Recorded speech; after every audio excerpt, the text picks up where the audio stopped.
Welcome to the slop farm. Enjoy the video.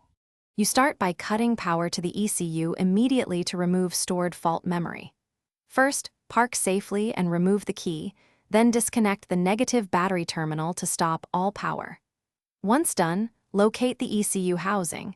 It's often under the passenger dash or in the engine bay, so you know which connector faces you. Make sure to wait 10 to 15 minutes so internal capacitors discharge. This timing matters because residual voltage can preserve learned parameters and prevent a full reset. Next, verify and clear stored trouble codes so you know what to monitor after reset. You should read and record codes with an OBDROMAN2 scanner before clearing. That data helps diagnose persistent faults.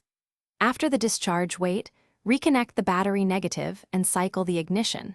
Turn on for about 10 seconds, then OFF, and repeat twice to allow the ECU to reinitialize sensors. Then start the engine and let it idle for about 10 to 15 minutes, so the ECU can relearn idle parameters and fuel trim slowly.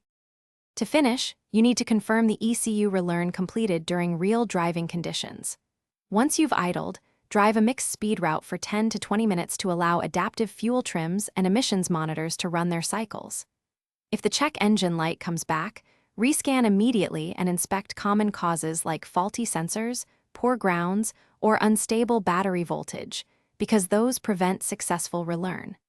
If problems persist, make sure you can reproduce the fault, then follow the manufacturer's specific reset steps or consult a technician. Thanks for watching. Consider subscribing if we helped you today.